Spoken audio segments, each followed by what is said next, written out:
Hey everybody, welcome back to another episode of Gavinski's Tutorials. Today I'm looking at Moto Akemie, that's how I pronounce it anyway, by ALM Busy Circuits. So this came out as a plugin for desktop some months ago, and as a standalone app and AUV3 plugin for iPad a few days ago, and it's based on the Akemie's Taiko Eurorack module. So Moto means more in Japanese, as I'm assuming it's using the Japanese word, which basically means more, Akemie. Now that Eurorack module is highly regarded. So this will be a walkthrough and review of the plugin. So this is relevant to the desktop plugin and the iPad version. They're almost identical. There are a couple of little differences, I'll mention that. Now, if you compare this to the Eurorack module, you would need 6 of those modules to get, a 6-voice setup like what you've got here. See these 6 voices along the top? But the hardware has 4 operators and 6 algorithms. Now, apparently, I've never used the hardware, but here we just have 2 algorithms, an FM and a mix one. I'll talk about those in a minute. And we just have 2 operators. But you can still do a lot with that. So let me just say first that I'm really happy to see nice experimental Eurorack modules like this coming to iPad. And I'm really glad they made it an AUV3 plugin, right? So for those of you who aren't familiar with iPad, a lot of people don't realize that on iOS devices you have, DAWs or host apps. Like here I'm using AUM.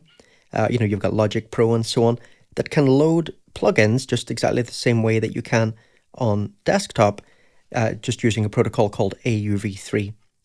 So it's great that this is AUV3, right? And we can use it in hosts like this. For example, when Bastille brought out Outsideify last year, that was not AUV3.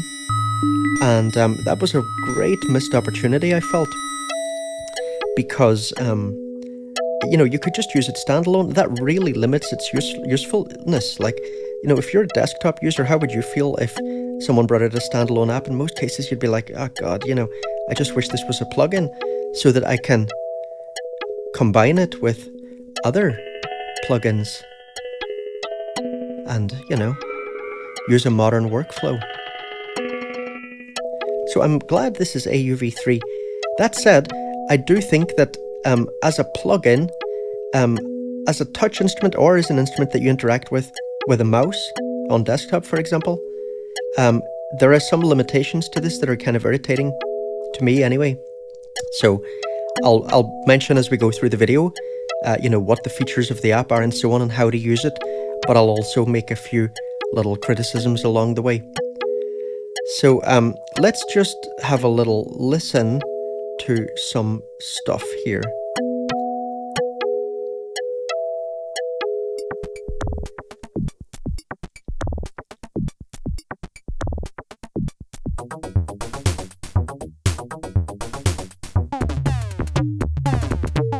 Now, I'm really only going to demo a few little factory presets here. So that blank slate, that's just like an init patch. Now, by the way, you can feed, external MIDI into this, either via a keyboard or another sequencer or whatever. So you get the idea. Basically, good for percussion, drums, but also for synth sounds. So this one, for example, I really love these kind of sounds. So that thing that I was playing at the beginning, that one of my own presets, I basically used this as a starting point for that. And that's this one here. So yeah, you can see, it had a little bit, right, similar pattern there. But other than that, it's really been changed out of all recognition. This is just like a variation of that one that's a bit more, shorter release times and stuff. And so these are just little noodles, but you do have banks here, so you can build things up into a song. But, well, I'll mention some stuff about that later. Here's another one I did just from Init Patch.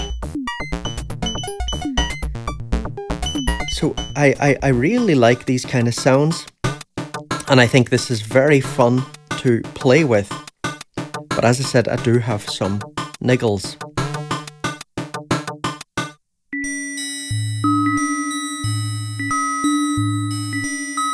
So let's go back to something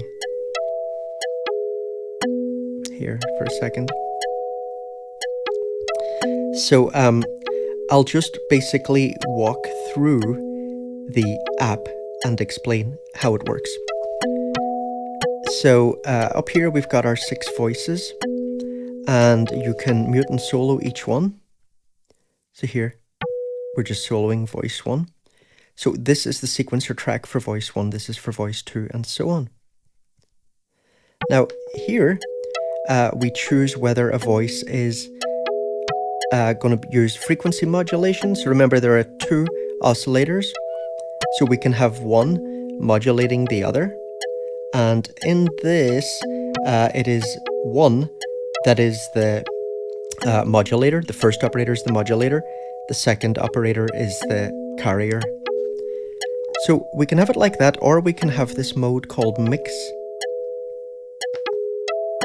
And when it's in mix mode, we don't have any FM.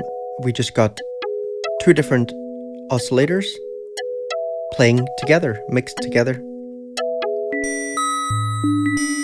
And so if we look at this one, for example, here, these are all set to mix. So in this setup, if we play with the ratio, let me just solo this first channel.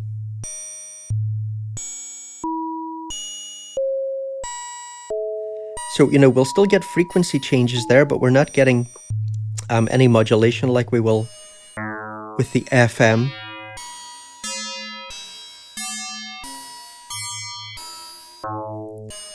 So let me set it back to mix. Now, right down at the bottom here, we have the release times, okay? So the release for the first one and the second one, so just bring those down if you want something really snappy. And it can be really interesting to have one with a longer release and one with a shorter release. So especially, for example, if you bring in feedback.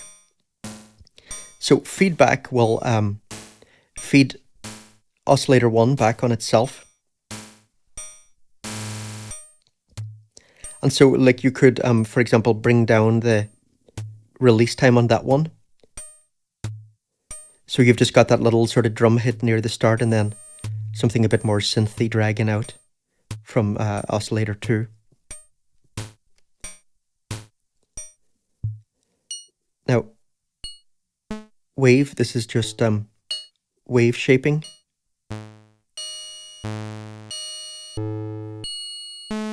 And there are 8 different algorithms in there for that.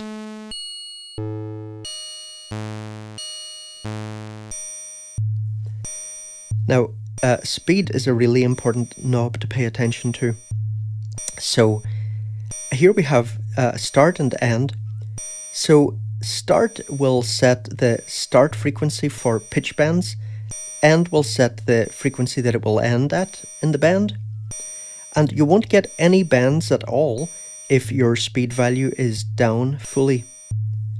So like here, for example, I can adjust end and nothing is happening, right? And that is because speed value is down at 0. But here, if I adjust start, that will change things. Okay, so here, start, that will change the frequency of the note. Now, this is the point where I really wish that, this is one of my criticisms of this app, there's no undo and redo. It's incredibly annoying.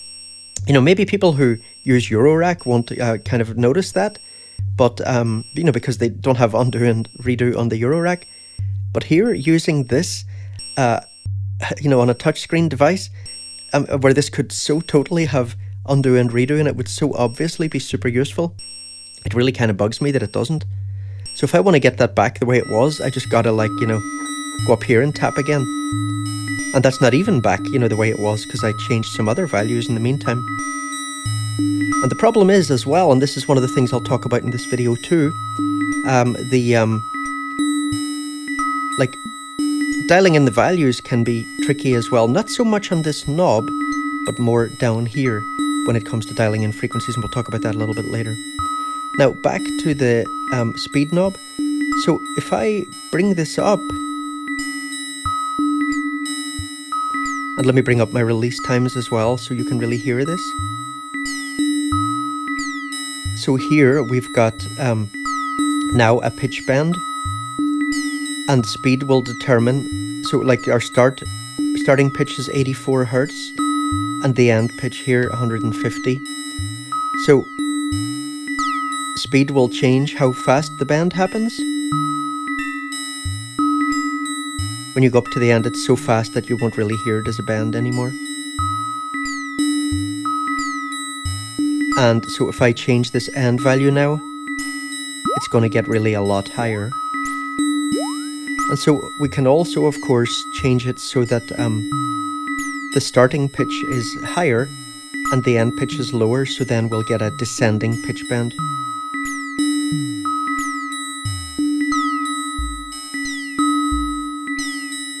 Sorry, I should have soloed these. Okay, so you hear the descending one there. And now it's ascending. Okay, and then here we have our level knob, and here panning. All right, now the really fun bit, but also in some ways for me anyway, the frustrating bit is when we come down here to the sequencer. So the sequencer is very cool in some ways. So there's a load of things that we can sequence. So first of all, we've got our gates, just basically when we're triggering a note. So here we've got just 4 beats set up here, and we've got this one triggering and then a rest, and then triggering and then a rest, okay? And we can increase the length of each lane, and so we can have lanes of independent lengths. That's great. And we can also divide and multiply the speed. So that is just super cool, really. It's great. So I love that part. And we can also randomize here. But again, it's the sort of thing, when if you have a randomizer, you really, really need undo and redo. It aggravates me so much. It's really interfering with my workflow with this, that there's no undo and redo. Now we can clear things. But again, you either got to remember exactly what you had, which with gates, that's fine, right? But as we'll see, when you're trying to change some other things, like, stuff related to frequencies, if you change it, you're probably never going to be able to get it back, at least not easily. So that's the problem. So there's a lot that we can change here. So we have this delay. And so now this note is coming in later. So that's just slightly later. And now here it's a lot later. It's a much bigger delay, right? So that's the principle here. So we can also put in random skips. Whoops, that's level. Hang on, sorry. Just wondering what was going on there. So if I, let's say I bring this down, now the first one's always going to play, and the second one will sometimes not play. Like here, it looks like it's got a sort of 25% chance of not playing.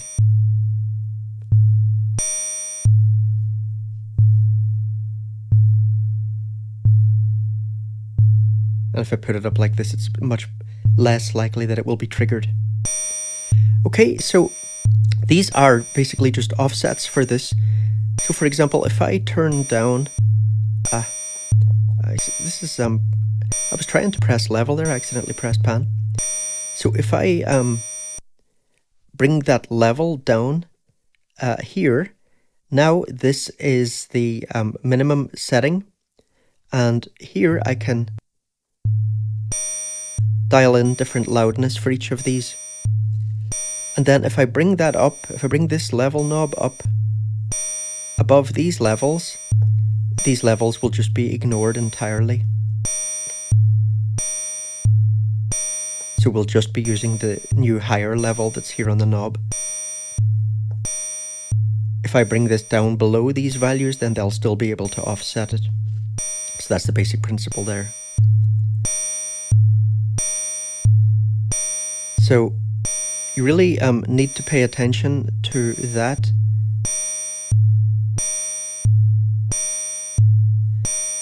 For example, if you have the panning knob in the middle here, even if you pull it down here, you won't be able to get panning to the left. So that's important to pay attention to. So now we come to the, for me anyway, slightly problematic bit.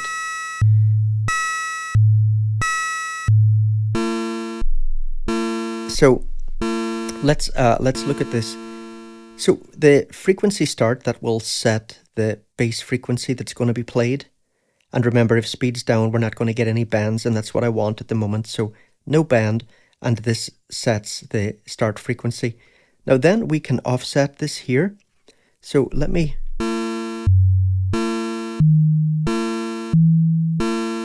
get rid of that panning. I'll just use the X.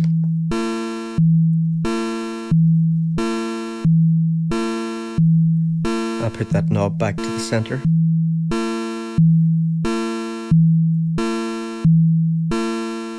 So frequency start, let's say I dial in a frequency here, and then in this one I want to dial in a particular frequency. It is just incredibly difficult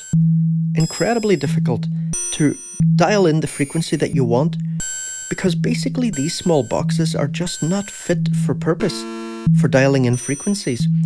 You know, you have here in the frequencies, you have a possible range of, if I tap the start knob again, a possible range of 20 Hertz to 3000 Hertz. Now on this knob, you can dial things in with reasonable accuracy. It's very accurate down at the lower levels. If I use my finger anyway, let me see if I can get 40, 45. Yeah, you know, I can dial that in pretty easily. So with this knob, we can fairly easily tune things accurately. But by when we try to use this to dial in exact frequencies, it's just very time consuming, very fiddly to dial in what you want, and a lot of the time you're just not going to get what you want. And that for me is really pretty annoying, because what I most enjoy doing with this is, you know, these kind of melodic things. So that is my main criticism of the app. I feel that it's really it's beautiful looking, right? Well, I mean, I've seen a lot of people criticize the contrast here, the black and white. But I like the look of this app, and I love, you know, how cute all these little squares are down here. But the fact remains that for values like frequency start, frequency end, and ratio as well, actually, a little box like this is just too small to dial things in accurately. You would need a long slider for that, not a box. So that really is my main criticism of the app. Now, there are a few other little points that I want to make. So let me just look. I've written down some notes here to make sure I don't forget anything. So yeah, now this is a huge problem, and this must be an oversight, I think. So I hope it will get fixed. In the standalone app, if you press, for example, on a bank here, if I long press on bank A, there will pop up an option to copy, paste, and clear. And so that is extremely important for workflow, because if I want to, say, make variations on what I've done here in A, I mean, you can see yourself, there are so many different parameters that you can change. So if you go in and try and do that all from scratch here, it could just be incredibly different. So you really need copy, paste, and clear. But the AUV3 version of the app just doesn't have that. So it really, really needs that. And I'm honestly surprised that it was released without that. I mean, it really makes me worry. Is there some reason they're not able to put that in? I can't see a technical reason. So I hope that it's just an oversight. But yeah, as I mentioned earlier, the other main niggle that I have is no undo and redo. You know, those are useful not just for reversing mistakes, but also as performance tools, you know? Like when you're playing, you make a little tweak, you make a few tweaks or whatever, and then you want to just go back quickly to what you had a few seconds before or a minute before or whatever. Just reverse it with the undo button. So then another criticism I would make is that there's no preset system in the AUV3. So, you know, even if, let's say, for example, you did use the standalone and, you know, you took advantage of having access to copy, paste, and clear and so on in there, if you made nice presets in the standalone, they wouldn't even be accessible to you in here. And, you know, just in general, like not having preset sharing between standalone and AUV3 is inconvenient. Now, the thing is, I don't know how this was ported. Maybe it was done using Juice. I don't know. The thing is, if you look at Juice ports, if I take, for example, a synth that I did a video on a couple of days ago, FM Zone by Toybox. So, you know, here, this has, I mean, apart from having its own preset system built in to the AUV3 and the standalone, it also has a really great preset sharing between them. So the way it works, any presets you make in the AUV3 or the standalone, anytime you open the standalone app, all the presets from the AUV3 and the standalone will be backed up to a file in the Files app on the iPad. And, you know, that is just so useful. So I wish that every app that worked standalone in the AUV3 did something similar. You know, a lot of developers think that you cannot get access to, you know, you can't set the presets up on an iPad app to work in that way, but you totally can, you know? And then just another couple of things that would be worth adding is it's a pity that there's no draw mode here, you know? So on some apps, you have like a draw mode where you could basically just quickly slide across here and just very casually draw in all the values on all of these at the same time with one swipe. But instead in this, you know, you need to go in and do it in each box separately. And it's not a big deal, but I think draw mode would be useful. Although, of course, draw mode would also be very inaccurate. Which, I mean, in some types of sounds that you might make, you maybe wouldn't care at all about pitch accuracy. But in others, you definitely would care about that. And then another thing that my mate Krupa mentioned when we were chatting about this yesterday, and I agree with him, it would be good if you could set the step length differently for these different parameters. But instead, you know, we've just got one length for each track, and that's all of, you know, the gates, the delay, the random skip, all of these, they'll all be tied to that length for that voice. So it's kind of a pity, really, that you can't do it like that. Yeah. But yeah, as I said at the beginning, I mean, this is cool. Like I have, when I sat down and, you know, made a few examples using this, I mean, first of all, I love the sound. It's beautiful sounding, and there is a lot that I enjoy about working with the UI. The main pain point for me was just that it's important for me to have a bit of control over pitch, and it is just very frustrating to try and dial in pitches in these little boxes. So that would be my main criticism. But yeah, I'm very happy to see these developers porting to iOS. I just feel I always need to point out these kind of things because I feel that Some users won't care about that, but others will, and I think people should definitely be informed when they're buying stuff. So if you found this video useful, smash the like and so on. And if you're into making music on iPad or even just desktop plugins, because I've got so many videos on desktop plugins as well, then maybe subscribe and hit the notification bell and all that stuff. Thanks for watching, everyone. I'll see you in the next video. Take care.